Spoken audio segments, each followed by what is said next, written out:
পুরো মঞ্চটাকে আমাদের সম্মুখ থেকে মাইক ছিনিয়ে নেওয়া হয়েছে, কোরআনের হক কথা বলতে দেওয়া হয় না। কথা ঠিক না বেঠিক? আল্লাহ সুবহানাহু ওয়া তাআলা কুরআনুল কারীমে বলেছেন, ইন্না বাতশা রাব্বিকা লাশাদীদ। আমি ছাড় দেই, আমি ছেড়ে দেই না, আমি পাকড়াও করি, আমার ধরাটা বড়ই কঠিন। আমি যখন ধরি পৃথিবীর কোনো মানুষ আমার হস্তক্ষেপ থেকে বাহিরে যেতে পারে না। কথা ঠিক না বেঠিক? অনেক বাহাদুর এসেছিল, কেউ এই ময়দানে টিকতে পারে নাই। কথা ঠিক না বেঠিক? কোরআনের পদের প্রতীক যারা ছিল, ইতিপূর্বেও ছিল, এখনো আছে, অদূর ভবিষ্যতেও টিকে থাকবে, কেউ ছিন্ন ভিন্ন করতে পারবে না। কথা ঠিক না বেঠিক? ছিন্ন ভিন্ন করতে যারা আসবে তারাই ছিন্ন ভিন্ন হয়ে নিক্ষিপ্ত হবে ডাস্টবিনে, কিন্তু কোরআনের শক্তিকে কেউ ছিন্ন ভিন্ন করতে পারবে না। কথা ঠিক না বেঠিক? আল্লাহ সুবহানাহু ওয়া তাআলা বলেছেন, ইউরিদুনা লিউতফিউ নূরাল্লাহি বিআফওয়াহিহিম আল্লাহু মুতিম্মু নূরিহি ওয়ালাউ কারিহাল কাফিরুন। আল্লাহ তাআলা বলেছে, ওরা চায়, ওরা কারা? কাফেরের গোষ্ঠী, কাফেররা, নাম মুসলমান, কোরআনের মাহফিলকে বাধা দেয়, এই মুসলমান থাকতে পারে না। কথা ঠিক না বেঠিক? আল্লাহ রাব্বুল আলামিন বলেছে, ওই সকল মানুষগুলো তাদের মুখের ফুৎকার দিয়ে ইসলামের আলোকে, কোরআনের আলোকে নিবাপিত করে দেওয়ার জন্য ষড়যন্ত্রই মেতে উঠেছিল। আল্লাহ তাআলা বলেছেন, আমার নূরকে তারা চিরভাবে দুনিয়ার বুক থেকে নিশ্চিহ্ন করতে পারবে না। যারা করবে তারাই পৃথিবীর বুক থেকে নিশ্চিহ্ন হয়ে চলে যাবে। আমার কোরআন আমি আল্লাহ রাব্বুল আলামিন উজ্জীবিত করবই বলে আল্লাহু আকবার। এই কথা ঠিক না বেঠিক? কোরআনুল কারীম আল্লাহ রাব্বুল আলামিন বলেছেন, ইন্না নাহনু নাযালনায যিকরা ওয়া ইন্না লাহু লাহাফিজুন। এই কোরআনুল কারীমের আবিষ্কার করতে আমি, সৃষ্টি করেছি আমি, নাজিল করেছি আমি, এর অথার হচ্ছে আমি, এর লেখক হচ্ছে আমি, এর রচয়িতা হচ্ছে আমি। একে সংরক্ষণের সমস্তটুকু ব্যবস্থা পৃথিবীর কারো হাতে আমি ছেড়ে দেই নাই। আমি আল্লাহ রাব্বুল আলামিন কোরআনুল কারীমকে নিজেই সংরক্ষণ করব বলে সুবহানাল্লাহ। এখন চিন্তা হবে, কোরআনের পক্ষে আপনি থাকতে পারবেন কিনা, রাসূলের সুন্নাহর পক্ষে আপনি টিকে থাকতে পারবেন কিনা, এটা আপনার বোঝাবুঝির বিষয়। কিন্তু কোরআনকে রক্ষা করার দায়িত্ব আল্লাহ রাব্বুল আলামিন যিনি সৃষ্টি করেছেন, ইনি হাতে নিয়েছেন বলে আল্লাহু আকবার, বলে আল্লাহু আকবার। সংগ্রামী সাথী ও বন্ধুগণ, আমি কোরআন থেকে তেলাওয়াত করেছি সূরা আসর। আসর মানে কি? আসর মানে সমান, মক্কায় অবতীর্ণ সূরা, আয়াতে কারিমা 3টি। কয়টি? এই সূরাটা নাজিলের প্রেক্ষাপট হচ্ছে, কেলা নামে এক ব্যক্তি ছিল, হযরত আবু বকর সিদ্দিক রাদিয়াল্লাহু তাআলা আনহু। তিনি তখন ইসলাম কবুল করেন নাই। দুইজন একসঙ্গে থাকতেন। বন্ধুত্ব সুলভ আচরণ মানুষের মধ্যে থাকে কি থাকে না? থাকে কি থাকে না? একটু হা হু করেন তো করে। তৃতীয় বক্তা মানে মাঠ ঘুষে দেবে, আর দ্বিতীয় বক্তা এসে ওয়াজ শোনাবে আপনাদেরকে, প্রধান বক্তা এসে আপনাদেরকে ওয়াজ শোনাবে। একটু হা হু করেন আর একটু জিকির করেন, সামন দিকে আসেন। লা ইলাহা ইল্লাল্লাহ, লা ইলাহা ইল্লাল্লাহ, লা ইলাহা ইল্লাল্লাহ, লা ইলাহা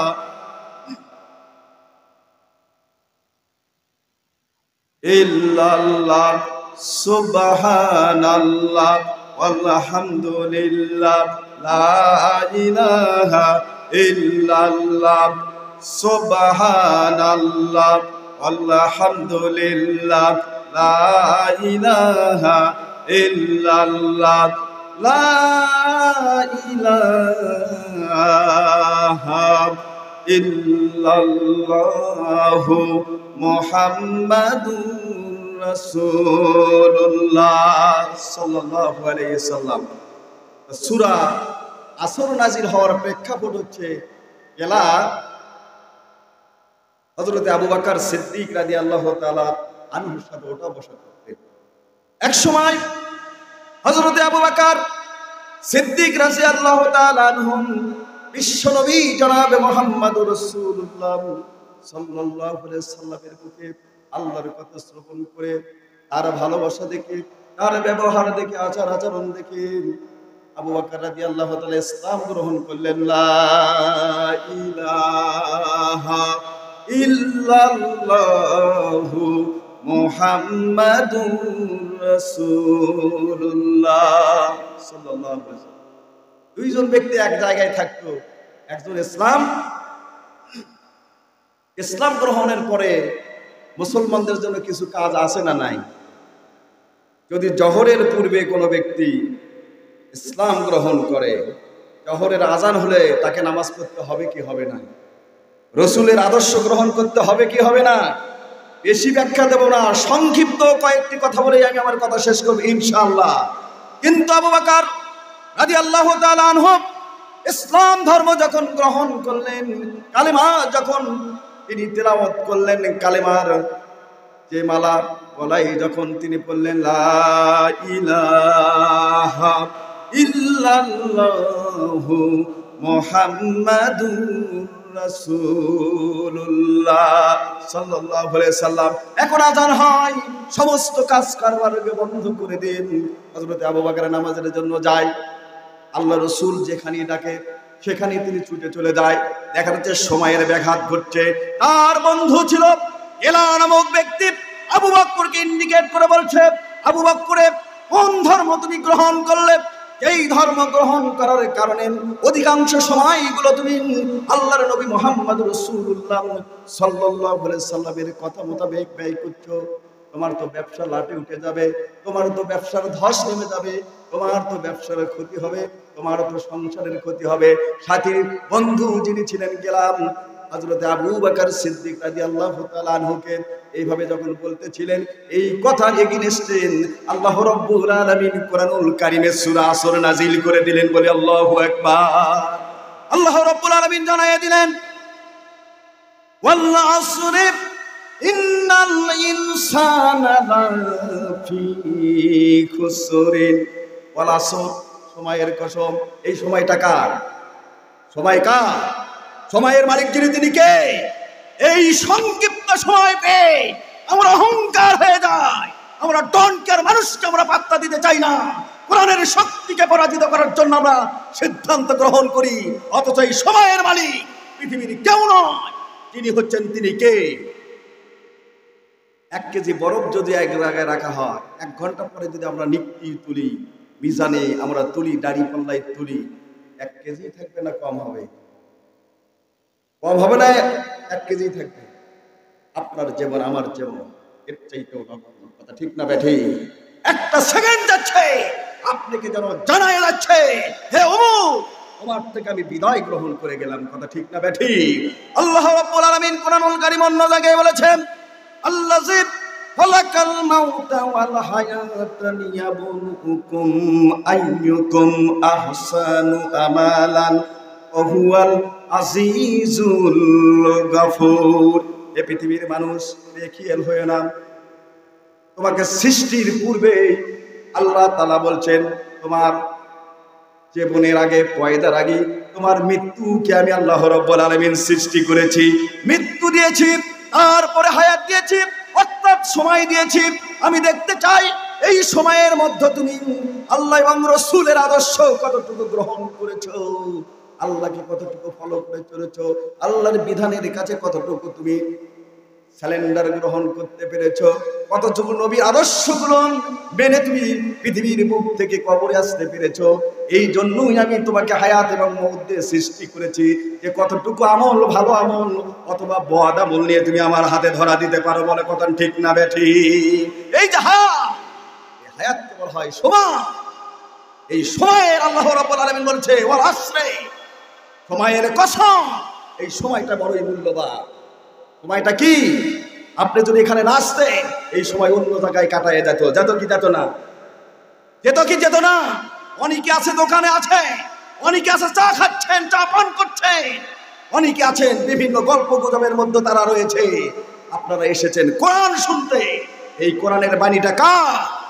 আল্লাহ রাব্বুল আলামিন বলেছেন এমন একটি কালাম, এমন একটি কিতাব যার মধ্যে বিন্দু মাত্র কোনো ভয়ের ভুল নাই।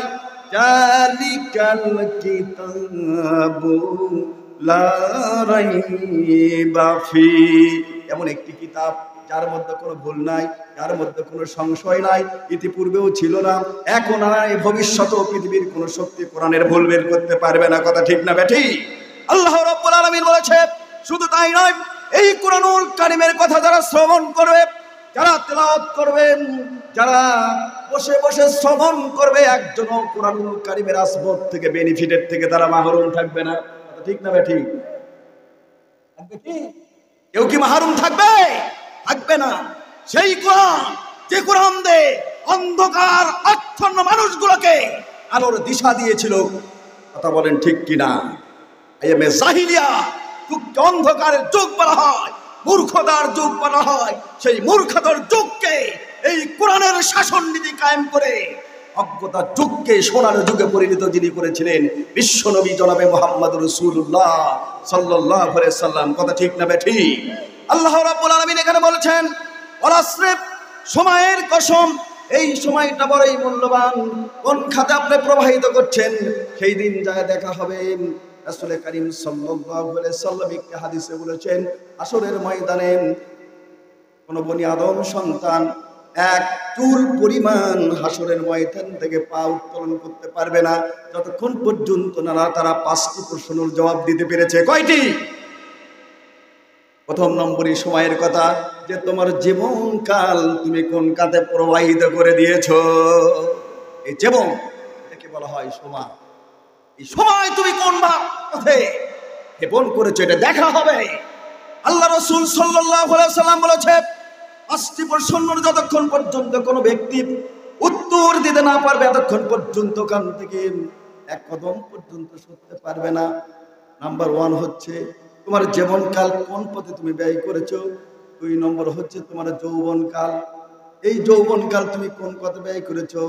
3 নম্বর কোন পথে তুমি আয় করেছো। 4 নম্বর কোন পথে তুমি ব্যয় করেছো। আর 5 নম্বর আমি যে জ্ঞান দিয়েছিলাম এই জ্ঞানটুকু তুমি কোন পথে প্রবাহিত করেছো। এই 5টি প্রশ্নের জবাব যতক্ষণ পর্যন্ত না দেওয়া হয়েছে, আল্লাহ রাসূল বলেছে এতক্ষণ পর্যন্ত বনি আদম কোন সন্তানকে এক চুল পরিমাণ ওখান থেকে উঠতে দেওয়া হবে না। বলে আল্লাহু আকবার। তাহলে এই সময়টা কত মূল্যবান সময়, এই সময়ের সৎ ব্যবহার আমাদেরকে করতে হবে। কথা ঠিক না বেঠিক? আল্লাহ রাসূল সাল্লাল্লাহু আলাইহি সাল্লাম বলেছেন রাকতু ফিকুম আমরাইন লাম তাদিল্লু মাসাক্তুম বিহিমা কিতাবাল্লাহি ওয়া সুন্নাতি রাসূলিহি। আমি চলে যেতেছি কিন্তু 2টি জিনিস আমি রেখে যাচ্ছি, এই 2টি জিনিস যদি তোমরা আঁকড়ে ধরো, ভালোভাবে ধরো, গ্রহণ করো, মেনে নাও, পথভ্রষ্ট হবে না। সে 2টি জিনিসের একটা জিনিস হচ্ছে কিতাবাল্লাহ, 1 নম্বর হচ্ছে আল্লাহর,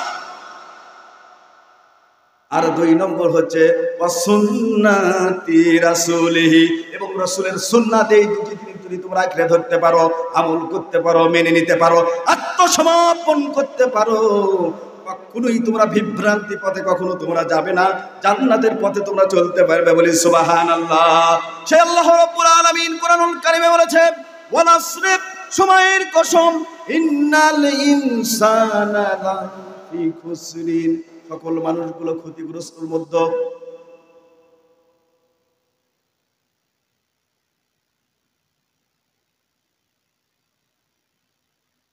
এলা বলছে আবু বকরকে তুমি ক্ষতিগ্রস্ত হবে, তোমার ব্যবসা লাটে উঠবে।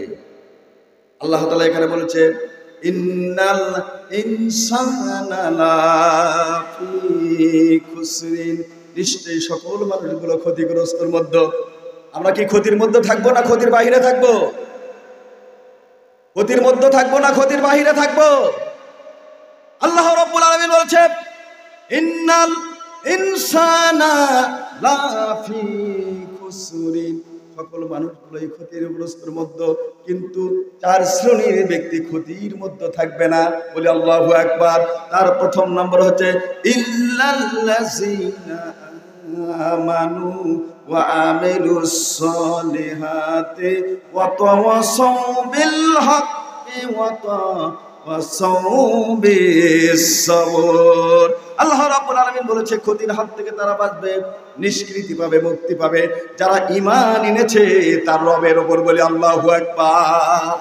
ঈমানদার যারা, যারা ঈমান আনবে তার আল্লাহর উপর, তার স্রষ্টার উপর, তারা ক্ষতির হাত থেকে বেঁচে যাবে। বলি সুবহানাল্লাহ, সুবহানাল্লাহ। এখন ঈমানটা কি? ঈমান তো নরবর ঈমান দিয়ে কিন্তু কোনো কিছুই করা সম্ভব হবে না। হবে কি? আজকে আসি কালকেই নাই। একটু অসময় আসলি ইসলামের পথ থেকে আমরা সরে দাঁড়াই, আবার একটু সুদিন আসলি আমরা আকৃষ্টভাবে কোরআনের দিকে চলে আসি। এই মুনাফিকি আচরণ আমাদের থেকে বাদ দিতে হবে। আল্লাহ রাব্বুল আলামিন কোরআনুল কারীমে বলেছেন, ইন্নাল্লাযীনা ক্বালু রাব্বুনাল্লাহ সুম্মা ইসতাকামু তাতানাজ্জালু আলাইহিমুল মালাইকাতু আল্লা তাখাফু ওয়া লা তাহজানু ওয়া আবশিরু বিল জান্নাতিল লাতী কুনতুম তুআদুন। কোন ব্যক্তি যদি মুখ দিয়ে বলে আল্লাহ আমার রব, এই কথার উপর যে ইস্তেকামাত থাকে, নড়বড়ে হয় না, ছিলাম, আছি, থাকবো, আমি কোন বাহাদুরকে ভয় করব না, কোন শক্তিকে আমি পাত্তা দেব না। ঈমান এনেছে আল্লাহর উপর, যতক্ষণ আমার মধ্যে জীবন থাকে এতক্ষণ পর্যন্ত এই কথার উপর আমি অটল থাকবো, অবিচল থাকবো। বলি সুবহানাল্লাহ, বলি সুবহানাল্লাহ। আল্লাহ তাআলা বলেছেন এমন ঈমান যদি থাকে, দুনিয়ার মানুষদের তো সাহায্য তো করবই, কিন্তু আমি আল্লাহ রাব্বুল আলামিন রহমতের ফেরেশতা দেব, তোমাদেরকে আমি সহযোগিতা করতে পারি। বলি সুবহানাল্লাহ। ঈমানটা হচ্ছে বড়। হযরত ইব্রাহিম আলাইহিস সালাতু ওয়াস সালাম দিনের দাওয়াত দিচ্ছিলেন, দিয়েছেন কি দেন নাই? জাতির পিতা হযরত ইব্রাহিম খলিলুল্লাহ, জাতির পিতাকে এক আঙ্গুল আকাশের দিকে দিয়ে উচ্চারণ করে জাতির পিতাকে হাত তুলতে পারলেন না। সন্দেহ আছে? সন্দেহ আছে? মুসলিম জানের জাতির পিতার নাম কি? হযরত ইব্রাহিম আলাইহিস সালাতু ওয়াস সালাম। ইব্রাহিম আলাইহিস সালাতু ওয়াস সালামের কোনো অপরাধ ছিল না। অপরাধ শুধু ছিল দ্বীনকে বাস্তবায়ন করা। কথা ঠিক না বেঠিক? এই অপরাধী হয়ে আগুনের মধ্যে তাকে নিক্ষিপ্ত করার জন্য ষড়যন্ত্র মেতে উঠেছিল নমরুদ। এ কথা ঠিক না বেঠিক? বিস্তারিত ইতিহাস। শেষ পর্যন্ত হযরত ইব্রাহিম আলাইহিস সালাতু ওয়াস সালামকে আগুনের মধ্যে ফেলানোর জন্য নমরুদ ষড়যন্ত্র করলো। যখন আগুনের মধ্যে হযরত ইব্রাহিম খলিলুল্লাহকে যখন ফেলানো হবে, জিবরাইল আলাইহিস সালাতু ওয়াস সালাম বলেছিলেন, হে ইব্রাহিম, একটু পরে আগুনের মধ্যে তোমাকে নিক্ষিপ্ত করবেন, আর আগুনের ধর্ম হচ্ছে মানুষগুলোকে পুড়ে ছারখার করে দেওয়া। কথা ঠিক না বেঠিক? আমার কাছে সাহায্য চাও, একটু যদি সাহায্য চাও তাহলে নমরুদের অগ্নিকুণ্ডকে আমি একেবারে নিশ্চিহ্ন করে দিতে পারি। বলি আল্লাহু আকবার। জাতির পিতা যিনি হযরত ইব্রাহিম আলাইহিস সালাতু ওয়াস সালাম বলেছিলেন, ইব্রাহিম আলাইহিস সালাতু ওয়াস সালাম বলেছিলেন, হে জিবরাইল, আল্লাহ কি তোমাকে প্রেরণ করেছে? নিজের থেকে এসেছো? তুমি বলো। তখন বলেছিলেন, জিবরাইল আলাইহিস সালাতু ওয়াস সালাম, এসেছি, আপনার কষ্টগুলো দেখে আশ্চর্য হয়ে যাচ্ছি। আগুনের ধর্ম পুড়ে যাওয়া, যে ব্যক্তি আগুনের মধ্যে পড়ুক না কেন পুড়ে ছারখার হয়ে যাবে। কিন্তু জীবন ভিক্ষা ইব্রাহিম খলিলুল্লাহ কারো কাছে চালেন না, আশ্রয় চালেন না। নমরুদের আগুনকে তিনি ভয় করলেন না। ভয় করেছে? আজকে আমাদের নেতাকে ফাঁসি দেওয়া হয়েছে, প্রাণ ভিক্ষার কথা বলা হয়েছিল, তারা কি ইমানের দাবিতে টিকে ছিল না প্রাণ ভিক্ষা চেয়েছে? বলেন, সাক্ষ্য দেন। ইব্রাহিম আলাইহিস সালাতু ওয়াস সালাম জিবরাইলকে বলেছিল, এমন কোন অন্ধ আল্লাহ রাব্বুল আলামিনের ইবাদত আমি করি না বা করব না, যে আল্লাহ রাব্বুল আলামিন তার সৃষ্টি জগৎ নিজের স্বয়ং চোখে দুঃখ দুর্দশার কথাগুলো না দেখে পারে। বলি আল্লাহু আকবার। অতএব আল্লাহর উপর, আল্লাহর কথার উপর এই ময়দানে আমি দাওয়াতি কাজ করছি।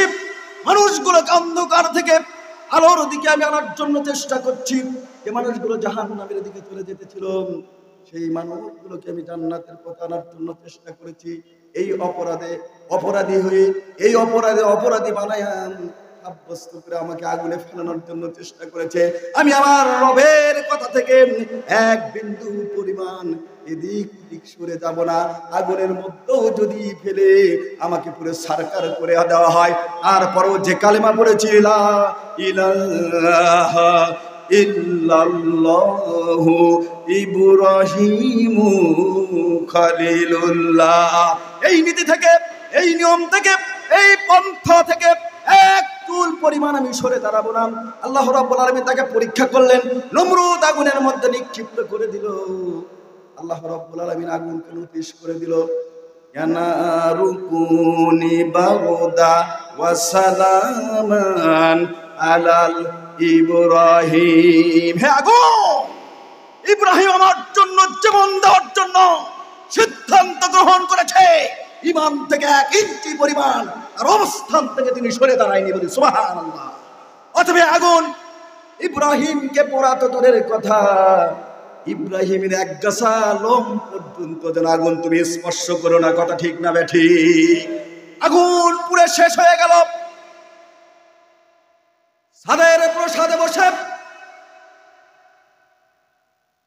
নমরুদ চেয়ে চেয়ে দেখছে আর তৃপ্তি বোধ করছে, আমার শত্রু তো আগুনের মধ্যে পুরো শেষ হয়ে গেল, চেয়ারত থেকে তো আর কেউ নামাবে আমাকে পারবে না।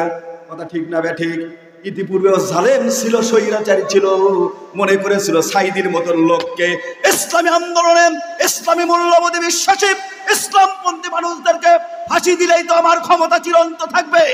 কথা ঠিক না বেঠিক? শক্তি কি চিরন্ত আছে? ইব্রাহিম খলিলুল্লাহকে পড়ার জন্য সিদ্ধান্ত গ্রহণ করেন, ছাদের প্রসাদে বসেন।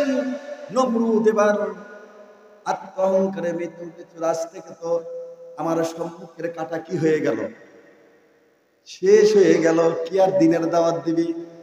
কি আর ওই দিকে ডাকবে? টাকার তো কোনো লোক থাকবে না, পুরে তো ভস্ম করে দেওয়া হলো। কিন্তু আল্লাহ রাব্বুল আলামিনের করুণা, আগুন পুরে শেষ হয়ে গেল। তাদের প্রসাদ থেকে নমরুদ দেখতে পেলেন শত্রুকে পোড়ার জন্য তিনি সিদ্ধান্ত গ্রহণ করেছিল, সব পুরে শেষ। কিন্তু আল্লাহর খলিল যেন জান্নাতের মধ্যে বসে আছে, বলি সুবহানাল্লাহ। নমরুদ বলছে, আগুন রে কি হলো? জানানি ক্ষমতা শেষ হয়ে গিয়েছে নাকি তোমার? কাহো ক্ষমতা তোমার স্ট্রাইক হয়ে গিয়েছে কেন নাকি জানো? আমার শত্রুকে কে যেন জানাতে পারলে না। একটা কিতাবের মধ্যে দেখলাম আগুনের মধ্য থেকে আল্লাহ রাব্বুল আলামিন জবান খুলে দিয়েছে, বলছে নমরুদ রে, ইব্রাহিম তো দূরের কথা, তোর মতো হাজারো হাজারো লাখো লাখো নমরুদ যদি আগুনের মধ্যে আসো, আমি নিমিষের মধ্যে পুরে ভস্ম করে দিতে পারি। কিন্তু আল্লাহর নবী, আল্লাহর খলিল ইব্রাহিমের এক কষা লোম পর্যন্ত আমি পুঁততে পারবো না, বলি আল্লাহু আকবার। এই মানি তেজ, এই মানি শক্তি, এই মানি মজবুতি আমাদের মধ্যে থাকতে হবে। কথা ঠিক না বেঠিক? আর এই ক্ষতির হাত থেকে বাঁচবে। কথা ঠিক না বেঠিক? হযরত বেলাল রাদিয়াল্লাহু তাআলা আনহু অপরাধ কি ছিল? অনেকেই বলে যাই যতদূর নামবি তাই ততদূর বুঝবি। এটা কি সঠিক? যদি তাই হয়, আপনার নবী, আপনার লিডার বিশ্ব নবী জনাবে মুহাম্মদুর রাসূলুল্লাহ সাল্লাল্লাহু আলাইহি সাল্লাম কি অপরাধ করেছে? আইবের ময়দানে রক্ত প্রজ্বালিত করতে হয়েছে। কথা ঠিক না বেঠিক? উহুদের ময়দানে কন্যার মোবারক শহীদ হয়েছে। এ কথা ঠিক না বেঠিক? 17ই রমজান বদরের ময়দানে বিশ্ব নবী জনাবে মুহাম্মদুর রাসূলুল্লাহ কাফেরদেরকে পরাজিত করার জন্য রমজানুল মোবারকের রোজা ভাঙ্গার নির্দেশ দিয়েছিলেন। এ কথা ঠিক না বেঠিক? ঠিক না বেঠিক? এত কিছু করলো আল্লাহর নবী মুহাম্মদ রাসূলুল্লাহ দ্বীন প্রচারের অপরাধী হয়ে নিজের জন্মস্থান মক্কা থেকে মদিনায় তাকে হিজরত করতে বাধ্য হলো। কথা ঠিক না বেঠিক? যেই সমস্ত মানুষেরা বলে যতদূর নামে অতদূর ভেদে, আসলে এটি কথা কখনোই সত্য নয়। ঠিক না বেঠিক? কখনোই সত্য নয়। কারণ ইমানের পথে, কোরআনের পথে থাকলে পরীক্ষা আসবে তার পক্ষ থেকে। তিনি কে? আল্লাহ রাব্বুল আলামিন কোরআনুল কারীম অন্য জায়গায় বলেছেন, ওয়ালা নাকুলুওয়ান্নাকুম বিশাইইন মিনাল খাউফি ওয়াল জুই ওয়া নাকসিন মিনাল আমওয়ালি ওয়াল আনফুসি ওয়াস সামারাত ওয়া বাশশিরিস সাবিরিন। আল্লাহু আকবার। আল্লাহ তাআলা বলছে যারা আমার পথে থাকবেন যেহেতু তাদেরকে আমি জান্নাত দেব। দেবে কি? জান্নাত কি মামুর বাড়ি যেখানে আসো মৃত্যু হলে তুমি সবজি কলা খাবে? ওখানে যাওয়া তো সস্তা নয়। অনেক পরীক্ষা, অনেক চড়াই, অনেক উতরাইকে উপেক্ষা করে, অনেক টর্নেডো, অনেক ঝড়, অনেক ঘুরিকে ওভারলুক করে সামন দিকে ইসলামী আন্দোলনের পথে এই ময়দানে আপনাকে ইমানের বলে বলিয়ান হয়ে টিকে থাকতে হবে। কথা ঠিক না বেঠিক? আল্লাহ রাব্বুল আলামিন কুরআনুল কারীম অন্য জায়গায় বলেছেন, আমা হাসিবতুম আন তাদখুলুল জান্নাতা ওয়া লাম্মা ইয়াতিকুম মাসালুল লাযিনা খালা মিন ক্বাবলিকুম মাসাতুহুমুল বাসাউ ওয়াদ-দাররাউ ওয়া যুলজিলু হাত্তা ইয়াকুলার রাসূল ওয়াল্লাযিনা আমানু মাআহু মাতা নাসরুল্লাহ আলা ইন্না নাসরুল্লাহিল কারীব। আল্লাহ তাআলা বলছেন, আম হাসিবতুম আন তাদখুলুল জান্নাত, ঈমান এনেছো এই কথা বললি তোমাকে জান্নাতে ছেড়ে দেওয়া হবে? তোমাকে পরীক্ষা করা হবে না? তিনি বলছেন তিনি কে এবং কোন কোন পরীক্ষা করবে সে কথাগুলো আল্লাহ তাআলা কোরআনের মধ্যে বয়ান করে দিয়েছে। বলি সুবহানাল্লাহ, সুবহানাল্লাহ। আমি যেটা বলতে চাচ্ছিলাম, ওদের হাত থেকে 4 শ্রেণীর লোক বাঁচবেন। নাম্বার 1 হচ্ছে যারা ঈমান আনবে কার উপর? আবার ঈমান আনার শর্ত আল্লাহ রাব্বুল আলামিন কোরআনুল কারীমে বলেছে, ফামাইয়াকুফুরু বিত-তাগুতি ওয়া ইউমিন বিল্লাহ। যদি ঈমান আনতে চাও আল্লাহর উপর, পূর্ব শর্ত হচ্ছে তাগুতকে অস্বীকার করো। তাগুতকে কি করো? এখন তাগুত কারা? তাগুত হচ্ছে তারা যারা নিজে আল্লাহর আইন মানে না। যারা আল্লাহর আইন মানতে চায় তাদেরকে ধরে ধরে জেলখানার মধ্যে বন্দী করে। এরা হচ্ছে তাগুত।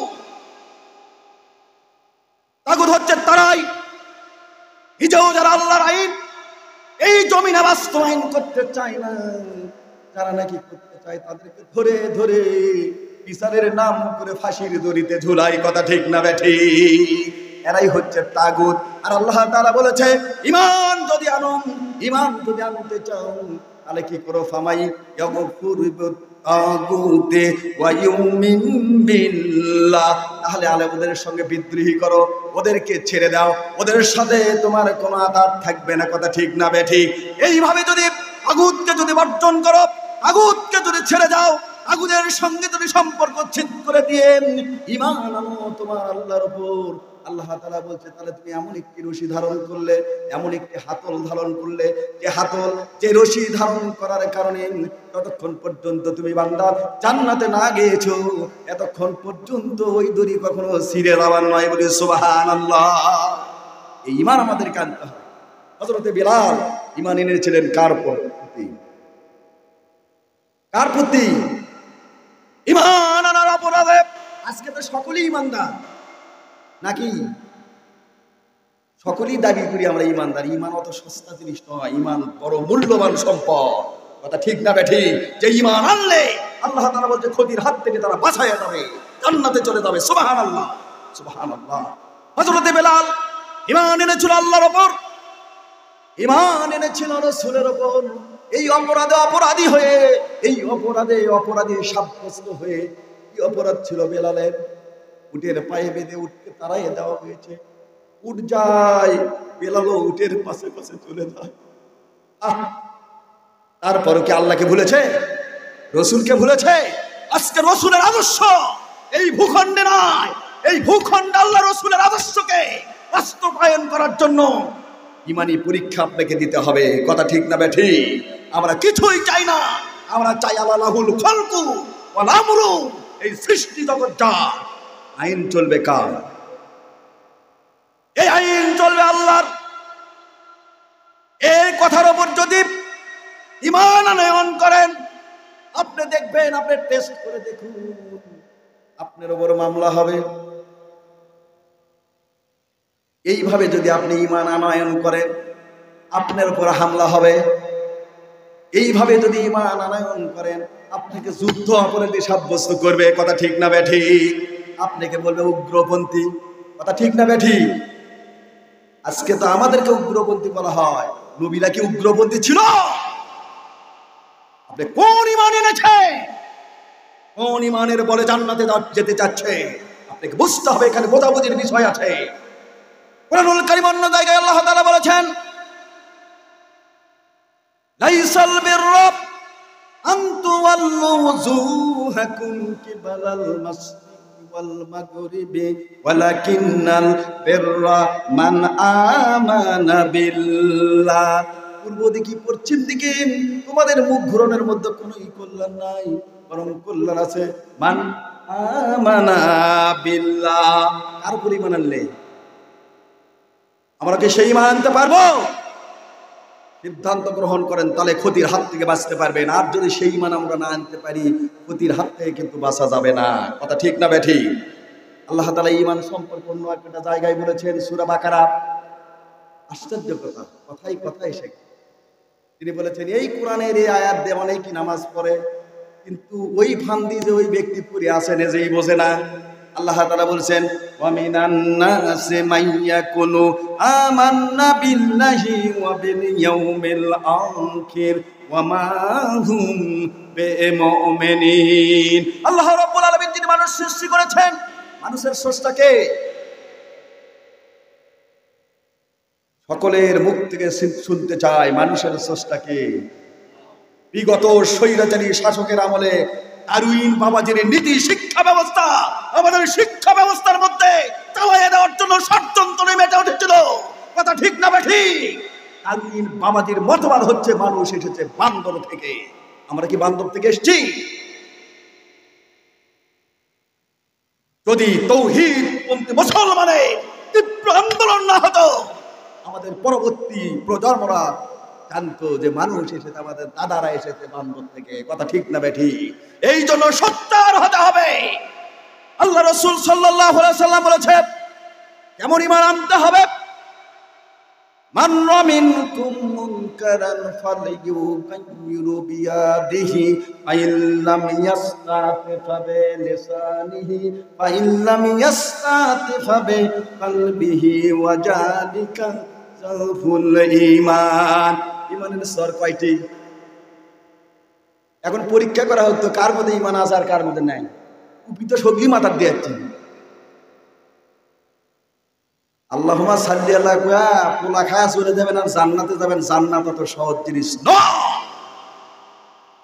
জান্নাতে যেতে হলে জান এবং মালকে আল্লাহর রাহে সপাইয়ে দিতে হবে। কথা ঠিক না বেঠিক? কুরআনুল কারীম আল্লাহ তাআলা বলেছেন, ইন্নাল্লাহা আশতারা মিনাল মুমিনিনা আনফুসাহুম ওয়া আমওয়ালাহুম বিআন্না লাহুমুল জান্নাত। নিশ্চয়ই আল্লাহ তাআলা মুমিনের জান এবং মাল ক্রয় করে নিয়েছে। বিনিময়ে দেবে কি? বিনিময়ে কি দিবে? আর আপনি যদি মুমিন হন, আপনার জানও আল্লাহর, আপনার মালও আল্লাহর। এই আয়াত দিয়ে অনেকে ওয়াজ করে, কিন্তু এরপরেই যে আল্লাহ তাআলা বলছে ইউকাতিলুনা ফি সাবিলিল্লাহ, আল্লাহর পথে সংগ্রাম করতে হবে। এই কথা যখন আমরা বলি, তখন আমাদের বলে এরা হচ্ছে রাজাকার। কথা ঠিক না বেঠিক? বুঝতে হবে না শয়তানের দল। আল্লাহ তাআলা বলছে, তোমার জান এবং মাল জান্নাতের বড় বিনিময়ে কিনে নিয়েছেন যিনি, তিনি কে? তোমার কাজ হবে ইউকাতিলুনা ফি সাবিলিল্লাহ, তার পথে সংগ্রাম করা। আজকে এই সংগ্রামের কথা বললি বলে রাজনীতি করতেছে। কথা বলে কি বলে না? এরা বোকার স্বর্গে আছে। আমি যেটা বলতে চাচ্ছিলাম, ঈমানের স্তর তিনটি। এক নম্বর হচ্ছে মান মিনকুম মুনকারান ফালইয়ুগাইয়িরু বিয়াদিহি। শরীয়ত বিরোধী যদি কোনো কাজ হয়, তাহলে ঈমান যদি তোমার থাকে, তাহলে কি করো? দুই হাত দিয়ে বাধা দাও। এ কথা ঠিক না বেঠিক? বলছেন কে? আল্লাহ রাসূল বলছে। আপনারা যদি কথা না বলে, আমি তো পেরে উঠতে পারবো না। যদি সত্য না হয়, সে কথা বলবেন সত্য নয়। রাসূল বলেছে, শরীয়ত বিরোধী যদি কোনো কাজ হয়, তোমার বুকের ভিতর যদি ঈমান থাকে, প্রথম সত্য হচ্ছে দুই হাত দিয়ে তাকে বাধা প্রয়োগ করো। কথা ঠিক না বেঠিক? রাসূল বলেছে, তুমি যদি ভয় পাও, ওই হাত দিয়ে বাধা দিয়ে তুমি কুলাতে পারবে না, তাহলে জবান দিয়ে বাধা দাও, অন্তপক্ষে মিছিল করো, মিটিং করো, স্লোগান দাও আল্লাহর পক্ষে বাতিলের বিপক্ষে, কথা ঠিক না বেঠিক? যদি সেটাও না পাও, 3 নম্বর ঈমান হচ্ছে মনে মনে ঘৃণা করো। আর ওই শরীয়ত বিরোধী কাজ ওখান থেকে অপসারণ করার জন্য বসে থাকা যাবে না, মনে মনে হোমর করতে হবে। অন্যায়কে দুনিয়ার জমিন থেকে কিভাবে উৎখাত করা যায় ষড়যন্ত্র করার জন্য তোমাকে সিদ্ধান্ত গ্রহণ করতে হবে। এই 3টি কাজের মধ্যে যদি বান্দা তুমি থাকো, তাহলে তোমার ঈমান আছে। আর এর নিচেও যদি তোমার কিছুই না থাকে, বুঝতে হবে তোমার ঈমান নাই, তোমার আছে শুধু নেবার। ঠিক না ঠিক? ঠিক না হলে বলবে। হিন্দু, খ্রিস্টান, বৌদ্ধ, ইহুদ, নাছারা এই কোরআনকে রিসার্চ করে বিশ্বকে তারা তাক লাগাইছে। এ কথা ঠিক না বেঠি? আর আমরা মুসলমান এই কোরআন পড়ে কি করছি কন্ত? মুসলমান কোরআন পড়ে পাচ্ছি কাইনিয়া টুপি আর গোল টুপি। কাইনিয়া টুপি আলারা গোল টুপি আলাদা দেখতে পায় না, গোল টুপি আলারা কাইনিয়া টুপি আলাদা দেখতে পায় না। একদল মোনাজাত করে, একদল মোনাজাত না করে। আমাকে বাধা দিতে পারবেন না, হয় করি না, হয় করবো না। আমার হায়াতের মালিক, মৌতের মালিক যিনি, তিনি কে? এখন এক্সাম্পল আমি এখানে দিতে চাই। আচ্ছা, যাই মোনাজাত করে আর যাই করে না, তাই মোনাজাত করে তাই মুসলমান নাকি মুসলমান নয়? আর যাই মোনাজাত করে না তাই মুসলমান না মুসলমান নয়? তাহলে মারামারি কার সাথে হচ্ছে? এই কানিয়া টুপি যায় ওই মুসলমান না মুসলমান নয়? আর গোল টুপি যায়, তাহলে মারামারি কার সাথে হলো? ফায়দা হাসিল করলো কারা? ফায়দা হাসিল করলো কারা? হাসির খোরাক দিচ্ছি না, বুঝতে হবে। বলা হয়েছে আতাসিমু বিহাবলিল্লাহি জামিআও, তোমরা ঐক্যবদ্ধভাবে একই প্ল্যাটফর্মে দাঁড় হও। তিনি ঘোষণা দিয়েছেন, তিনি কে? একই প্ল্যাটফর্মে দাঁড় না হয়া আমরাই মুসলমান, আমাদেরকে বিভক্ত করে তারা ফায়দা হাসিল করছে। কথা ঠিক না বেঠি? এখান থেকে মুসলমানদেরকে বের হতে হবে। যদি বের হতে না পারেন, দুনিয়াটা ধ্বংস অনিবার্য, আখিরাতে আপনি ক্ষতিগ্রস্ত হতে বাধ্য হয়ে যাবেন। কথা ঠিক না বেঠি? আমি যেটা বলতে চাচ্ছিলাম, সূরা আসরের মধ্যে আল্লাহ রাব্বুল আলামিন বলেছে সকল মানুষগুলি ক্ষতিগ্রস্তের মধ্যে, কিন্তু 4 শ্রেণীর মানুষ ক্ষতিগ্রস্তের মধ্যে নয়। কয় শ্রেণীর? নাম্বার 1, ঈমান আনতে হবে। কোন ঈমান? একটু এক্সাম্পল দিলাম। আবার হয়তো অতি তাড়াতাড়ি আজরাইল হয়তো আমাকে ধরতে পারে, মানে আমার সময় শেষ হতে পারে, আমি সেই দিনে তাড়াতাড়ি করছি, ব্যাখ্যায় যাব না। 1 নম্বর কি? ঈমান। ঈমান আনলে আপনাকে বাধার মুখে পড়তে হবে। যে ইসলামের দাওয়াত দেওয়ার পরে বাধা হয় না, মনে করতে হবে ওটা ডুপ্লিকেট ইসলাম, আসল ইসলাম নয়। যদি আসল ইসলাম হতো, আল্লাহ রাসূল তার চরিত্রের সার্টিফিকেট পৃথিবীর কেউ নয়, তিনি স্রষ্টা, তিনি দিয়েছেন। ওয়াইন্নাকা লাম আলা খুলুকিল আযীম। হে নবী, নিঃসন্দেহে তুমি উন্নত মানের চরিত্রের উপর তুমি প্রতিষ্ঠিত। সুবহানাল্লাহ। যেই মানুষের চরিত্র সার্টিফিকেট দিল আল্লাহ, সেই মানুষকে ইসলামের দাওয়াত দিতে গিয়ে মার খেতে হয়েছে কি হয় নাই? হয়েছে কি হয় নাই? তাহলে আপনিও যদি ইমানদার হন, আপনাকে মার খাওয়ার জন্য সিদ্ধান্ত গ্রহণ করতে হবে, জেলখানায় যাওয়ার জন্য সিদ্ধান্ত গ্রহণ করতে হবে, ফাঁসির কাস্টে ধরার জন্য সিদ্ধান্ত গ্রহণ করতে হবে। সব হবে, কিন্তু ঈমান হারা আমি হব না। কথা ঠিক না বেঠিক? 2 নম্বর বিষয় হচ্ছে, অনেকে আমি জানাজা যাওয়া করতে এইরকম কথাই গে, অনেকে কই বাপ দিয়ে বাপ। আমি কি করবে? তুমি কোরআনের হক কথা মানুষের কাছে বলতে হবে। তুমি মানো আর না মানো, তুমি মানলেও আলহামদুলিল্লাহ, না মানলেও আলহামদুলিল্লাহ। আমি তো বললাম, বলে আল্লাহু আকবার, আল্লাহু আকবার। আল্লাহ রাব্বুল আলামিন বলেছে ক্ষতির হাত থেকে 4 শ্রেণীর মানুষগুলো বেঁচে যাবে। 1 নম্বর হচ্ছে যারা ঈমান এনেছে। 2 নম্বর হচ্ছে ওয়াল আসরিন ইন্নাল ইনসানা লাফি খুসরিন ইল্লাল্লাযিনা আমানু, যারা ঈমান এনেছে। 2 নম্বর হলো ওয়া আমিলুস সলিহাতি, নেক আমল যারা করে। এখন নেক আমল মানে কি? নেক আমল মানে কি? অনেকে দেখবেন নামাজ পড়ে তসবিহ পকের মধ্যে ইকে মানুষকে আবার দেখায় নেক আমল করছে। মানুষ তো 2 নেক আমল করতেছে, ভাই নেক আমল আছে না নাই? আছে না নাই? আছে না নাই? নেক আমল ব্যাপারে আল্লাহ রাব্বুল আলামিন কুরআনুল কারীমে বলেছে সূরা সফ। সফ মানে কি?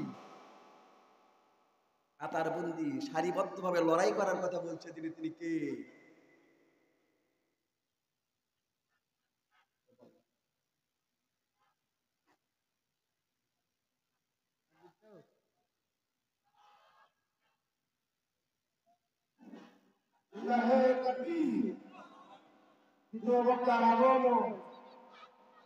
মির্জাপুরের পক্ষ থেকে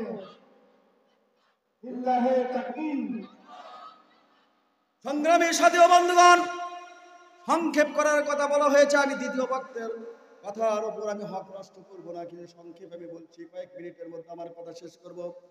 দৃষ্টি আকর্ষণ করছি, সকলের অ্যাটেনশন কামনা করছি। নেমাসু ওয়াজ করবো না, ধরিয়ে নিয়ে যাই, যাবি মারিয়া ফেলে দিয়ে দিবি, জিরত দিলে দিবি, উল্লাউর কথা বলবো না। রাজি আছেন তো? রাজি থাকবেন তো? আগামীর পার্লামেন্ট যেন ইসলামের পার্লামেন্ট হয়, আগামীর পার্লামেন্ট যেন কোরআনের পার্লামেন্ট হয়, সেই জন্য মুসলমানদেরকে একই প্ল্যাটফর্মে দাঁড় হতে হবে। সাহস আছে তো? আমি শেষ করে দিচ্ছি। অতির হাত থেকে 4 শ্রেণীর লোক বাঁচবেন। এক শ্রেণীর মানুষ যারা ঈমান এনেছে আল্লাহর উপর। 2 নম্বর হলে যারা আমলে সলে করেছে। এখন আমলে সলে বলতে খালি নানান কিছু আমরা বুঝি, কিন্তু আমলে সলে সূরা সফের 10 নম্বর আয়াতে আল্লাহ রাব্বুল আলামিন বলে দিয়েছে, তা হচ্ছে কি, ওয়াতুজাহিদুনা ফি সাবিলিল্লাহি বিআমওয়ালিকুম ওয়া আনফুসিকুম যালিকুম খায়রুল লাকুম ইন কুনতুম তালামুন। সূরা সফের 10 নম্বর আয়াতে আল্লাহ তাআলা বলেছেন, এই বান্দাগণ এমন একটি ব্যবসাকে শিক্ষা দেব, যে ব্যবসা করলে মর্মান্তিক যারা পুরা শাস্তি থেকে বাঁচবে। তা হচ্ছে তুমিনুনা বিল্লাহ, ঈমান আনো কার উপর? আল্লাহর উপর। ওয়া রাসূলিহি, ঈমান আনো কার উপর? রাসূলের উপর। আর কি করো? ওয়া তুজাহিদুনা ফি সাবিলিল্লাহি বিআমওয়ালিকুম ওয়া আনফুসিকুম, আল্লাহর পথে সংগ্রাম করো। এই চেয়ার দখল করার জন্য নয়, এমপি হওয়ার জন্য নয়, চেয়ারম্যান হওয়ার জন্য নয়, মেম্বার হওয়ার জন্য নয়। কথা ঠিক না বেঠিক? ভোটের কয়েকদিন আগে আমি এক জানাজা 5-7 জন মেম্বার পাচ্ছি বলি। ওরাই আবার আমাকে কয় ধর্ম নিয়ে ব্যবসা করে। ধর্ম নিয়ে আমরা ব্যবসা করি? আমরা আগেও ময়দানে ছিলাম, আগেও জানাজায় গিয়েছি, এখনো যাই, এখনো আছি। আমরা ধর্মীয় রাজনীতি করি, আমরা ধর্ম নিয়ে রাজনীতি করি না। কথা ঠিক না বেঠিক? যারা ধর্ম নিয়ে রাজনীতি করে তারা ভোট আনে প্রত্যেকটা জানাজার যা, ভোট নাই ওর আগে জানাজাটা পাওয়া যায় না। এ ঠিক না বেঠিক? মুসলমান মারো, ঠিক না বেঠিক? তাহলে ধর্মীয় রাজনীতি আমরা করি, ধর্ম নিয়ে রাজনীতি যারা করে ওরাই করে। কথা ঠিক না বেঠিক? কথা শেষ করে দিচ্ছি। 2 নম্বর তারা বাঁচবে যারা নেক আমল করে।